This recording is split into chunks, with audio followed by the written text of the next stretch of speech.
Bismillahirrahmanirrahim. Assalamualaikum warahmatullahi wabarakatuh. Saya Adesti Listiawati dari jurusan Pengembangan Masyarakat Islam kelas 6A. Di sini saya akan menjelaskan terkait hasil UTS yang saya jawab dalam mata kuliah riset aksi. Nah, yang pertama saya akan menjelaskan terkait tentang definisi riset aksi itu sendiri.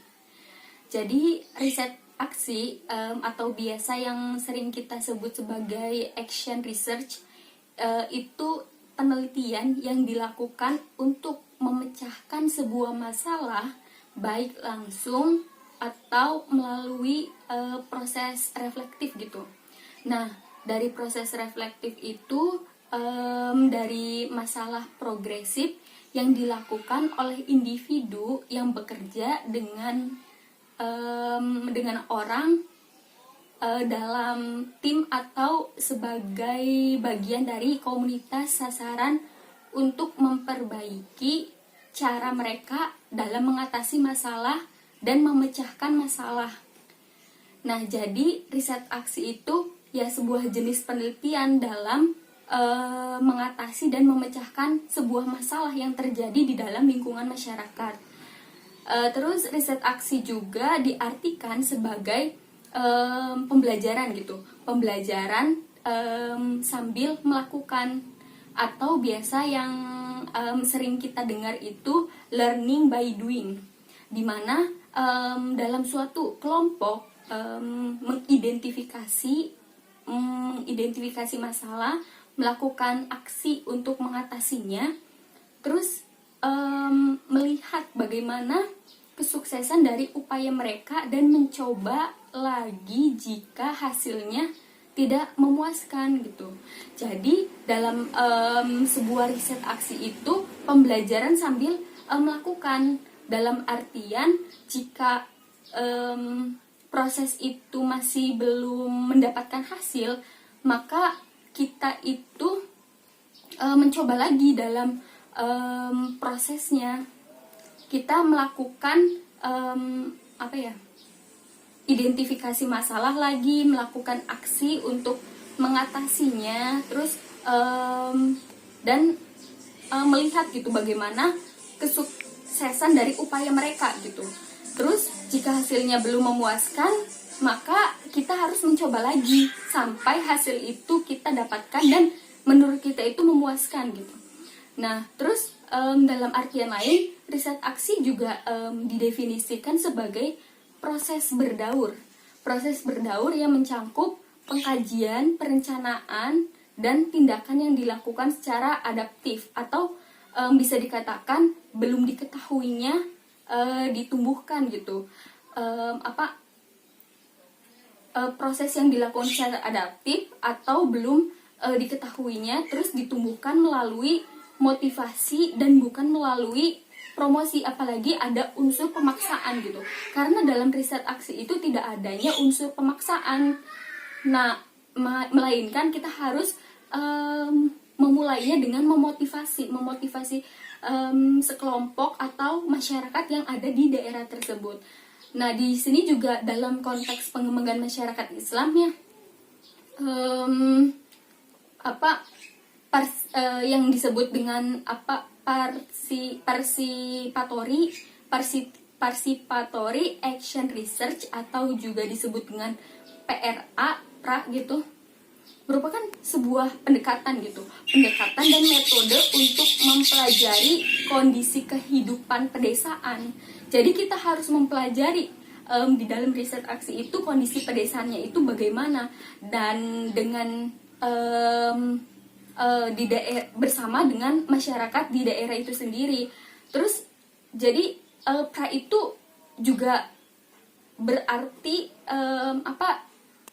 sekelompok pendekatan dan metode yang memungkinkan masyarakat desa untuk saling berbagi, mengingatkan dan menganalisis pengetahuan mereka tentang kondisi dan kehidupan desa tersebut, lalu membuat rencana dan melakukan tindakan. Hal ini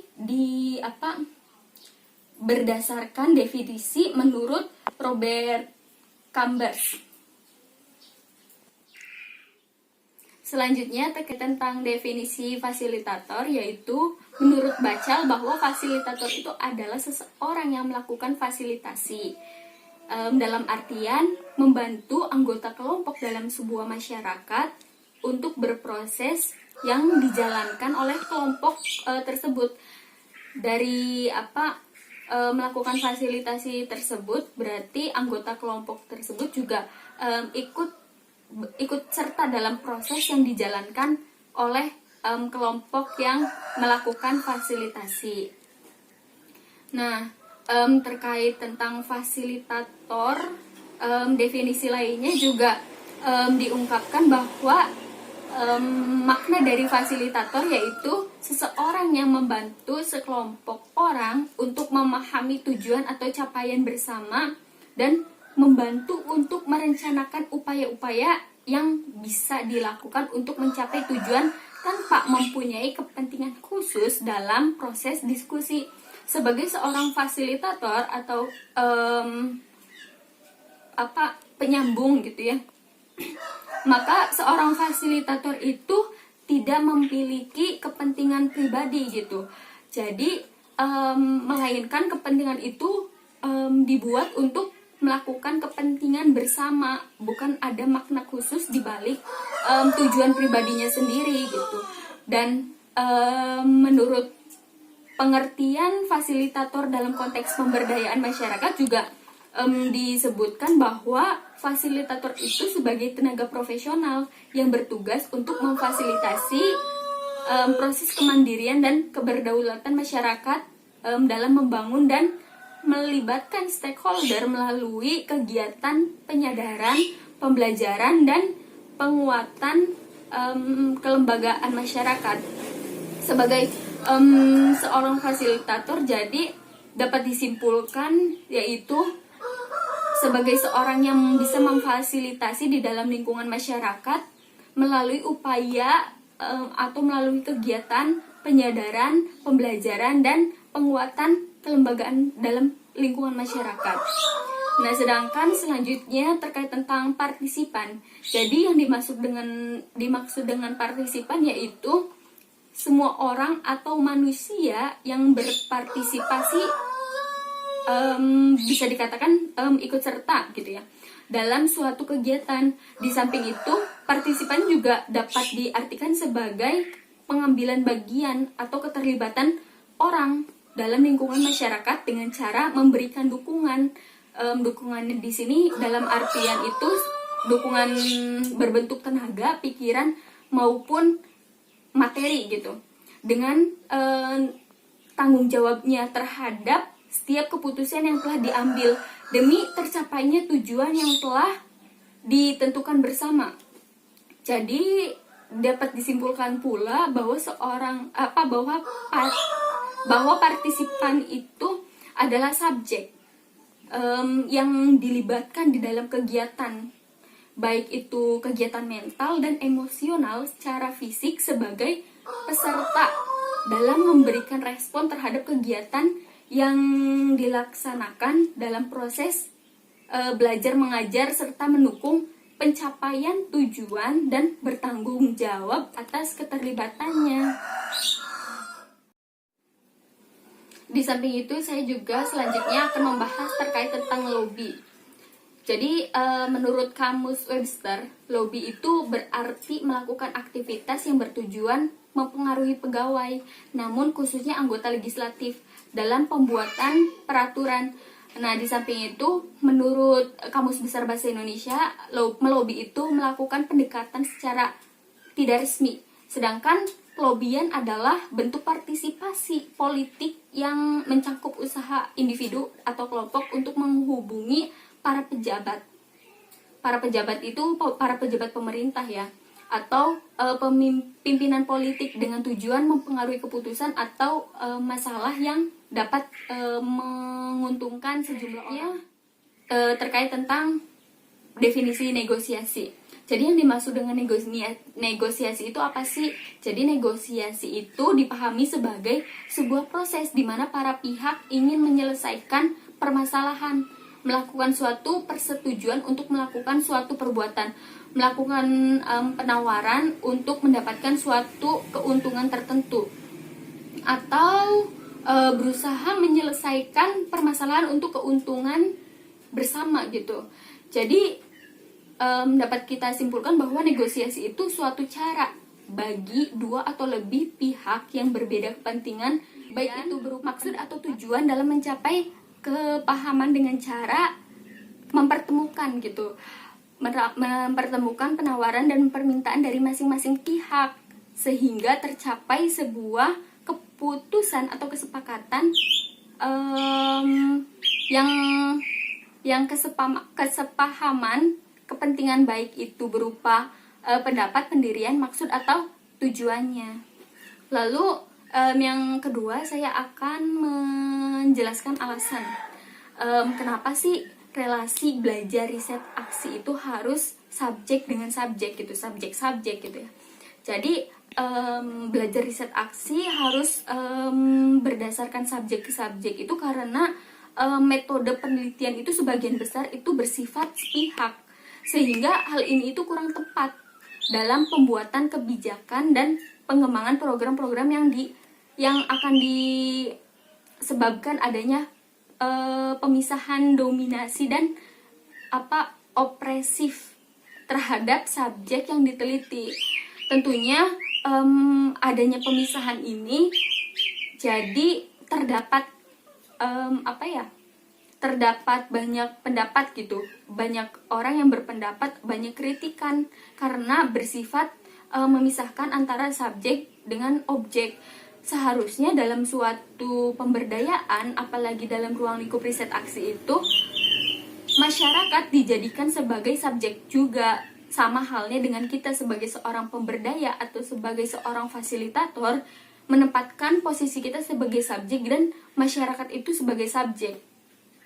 Nah, terus relasi belajar riset aksi juga harus subjek itu karena terdapat sebuah aspek sosial gitu. Yang dimaksud aspek sosial di sini yaitu adanya keterlibatan masyarakat atau anggota kelompok yang diletakkan sebagai pelaku aktif dalam proses perubahan. Jadi manusia itu adalah subjek aktif dalam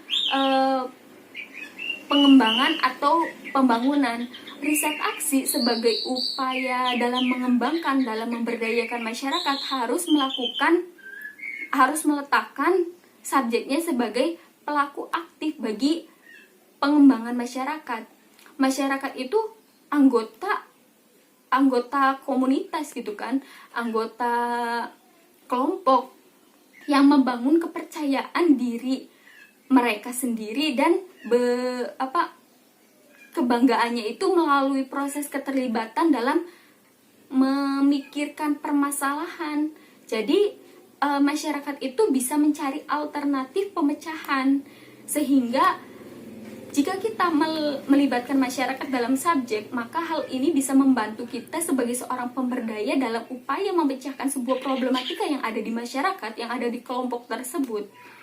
Terus masyarakat juga bisa mengambil keputusan tentang tindakan yang melakukan tindakannya. Juga masyarakat bisa ikut berpartisipasi, bisa ikut serta gitu. Terus masyarakat juga dapat menilai gitu ya hasil dan proses tindakan dalam mewujudkan tujuan. Maka dari itu dalam sebuah pemberdayaan masyarakat, dalam sebuah ruang lingkupnya riset aksi, keterlibatan masyarakat itu sangat penting karena masyarakat itu bisa ikut serta, bisa dijadikan sebagai partner, bisa dijadikan sebagai rekan gitu dalam memikirkan permasalahan yang ada di masyarakat tersebut, mencari alternatif pemecahannya, terus mengambil keputusan yang terkait tentang tindakan yang kita lakukan, terus dapat melakukan tindakan tersebut sehingga bisa saling meringankan dan saling membantu dengan kita. Selain itu, masyarakat juga memiliki sudut pandang, memiliki aspek penilaian, dan hasilnya itu bisa dalam mewujudkan tujuan kita dalam proses tindakan pemberdayaan di dalam ruang lingkup masyarakat. Itu saya akan kembali menjelaskan tentang tahapan siklus riset aksi dalam Sisdamas. Yang pertama itu tahapannya melakukan sosialisasi awal, rembuk warga, dan refleksi sosial. Jadi dalam sosialisasi awal, tahapan itu dilaksanakan pada pertemuan formal pertama oleh masyarakat sebagai hasil transit dan observasi peserta. Terkait tentang rembuk warga itu merupakan upaya dalam mendorong masyarakat agar melaksanakan penyepakatan bersama untuk melaksanakan program pemberdayaan masyarakat bersama peserta kegiatan Sisdamas secara lisan dan tulisan. Nah, di dalam rembuk warga, kegiatannya itu yaitu menjelaskan tentang siklus atau tahapan-tahapan dalam siklus Sisdamas sebagai start tahap proses riset aksi.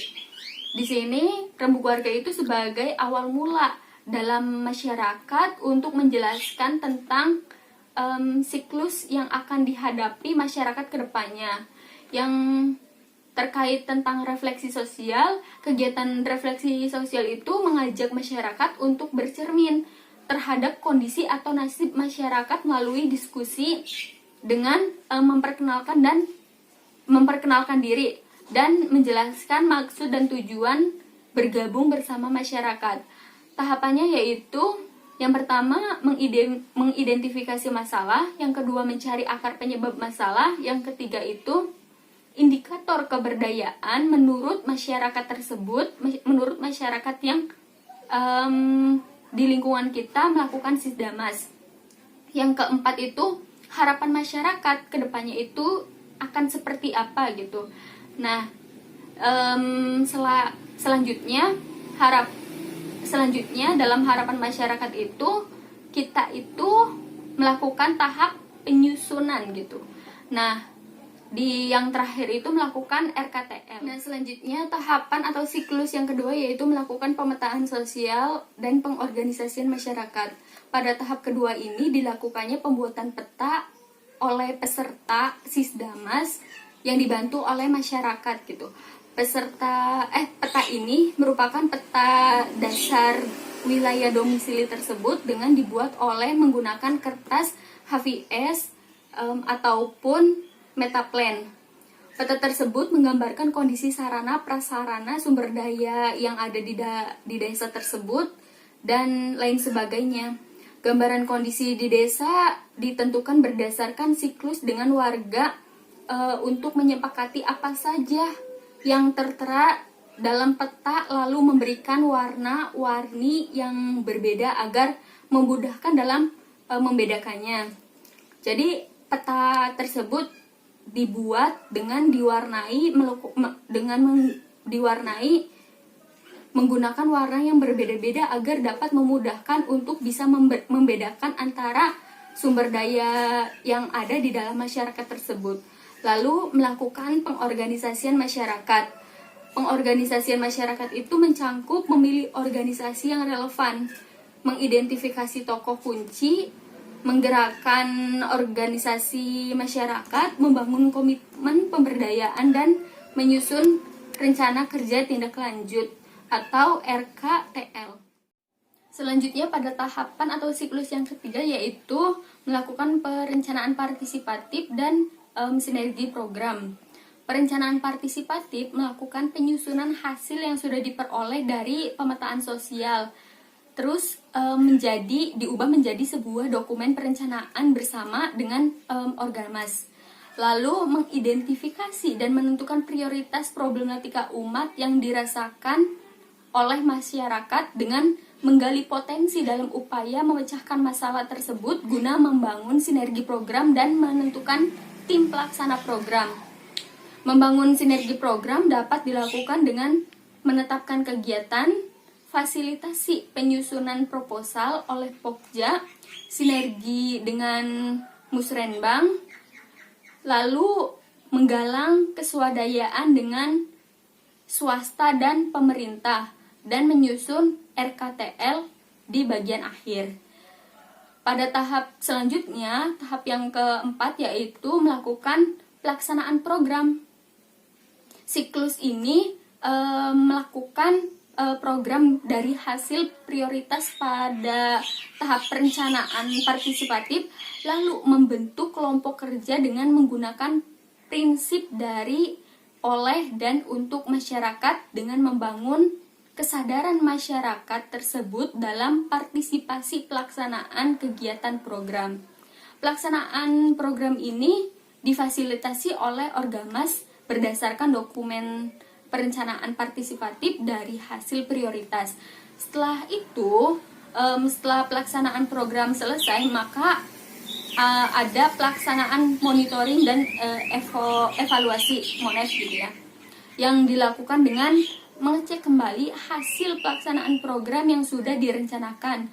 Nah, hasil dari monitoring dan evaluasi dapat direkomendasikan untuk bahan tindak lanjut pada program berikutnya pada tahun yang akan datang dan tahun selanjutnya. Analisis yang saya dapatkan dari menonton film Nabi Yusuf yaitu bahwa dalam melakukan kegiatan pemberdayaan kita tidak harus melakukan dalam lingkungan yang baik semata, tapi kita juga melakukan dalam kondisi apapun yang terdapat di dalam masyarakat.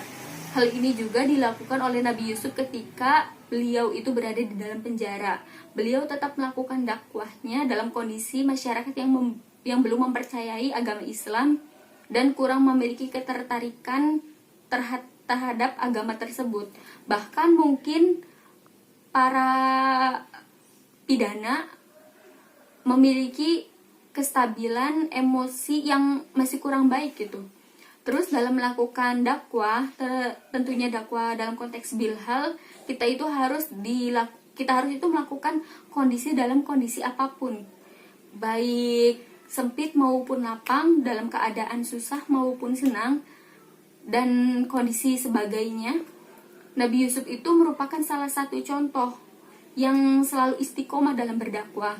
Nabi Yusuf itu memilih penjara daripada memenuhi rayuan istri majikannya yang sangat cantik dan kaya. Paras Zulaiha yang cantik dan juga kaya tidak dapat menarik simpati dari Nabi Yusuf.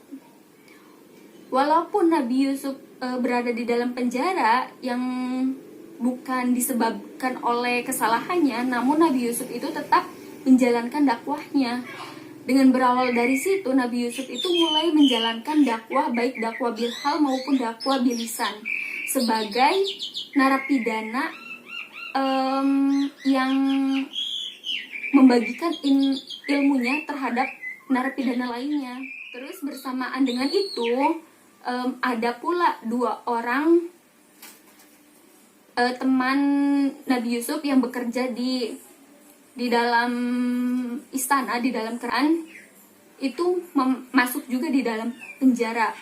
Nah, dari situ beliau itu ikut meyakini agama Islam karena bermula dari permintaan keduanya untuk menakwilkan mimpi mereka.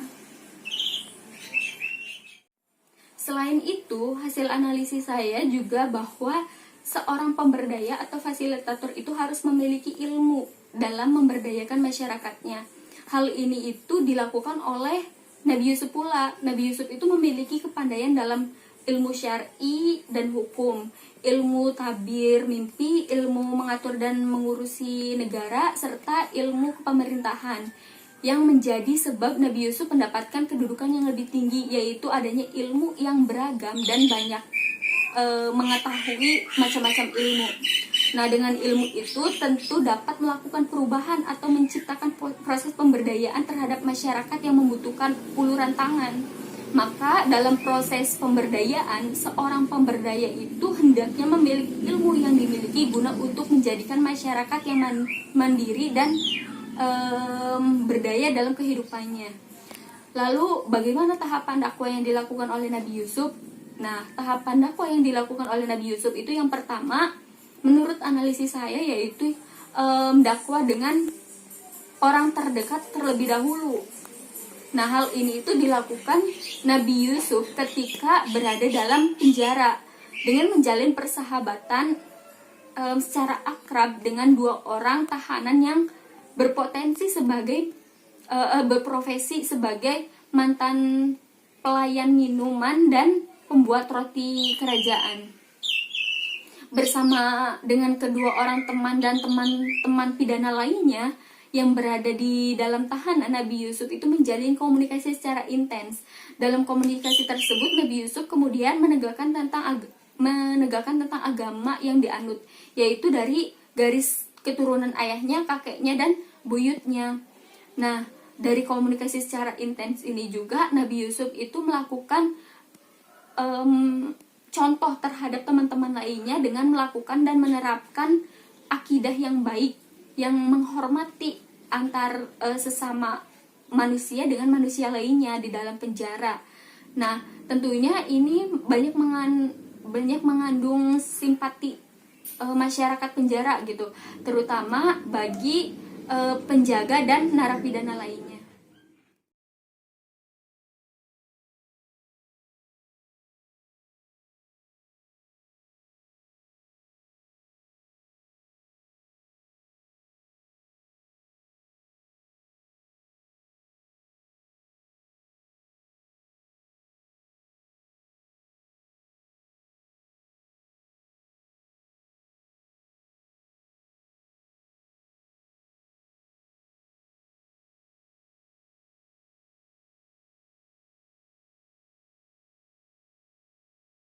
Tahap yang ketiga yaitu tahap penakwilan mimpi. Nah, di dalam tahap penakwilan mimpi ini yang menjadikan Nabi Yusuf itu dapat mengajak beberapa orang temannya agar memasuki Islam di dalam penjara gitu ya.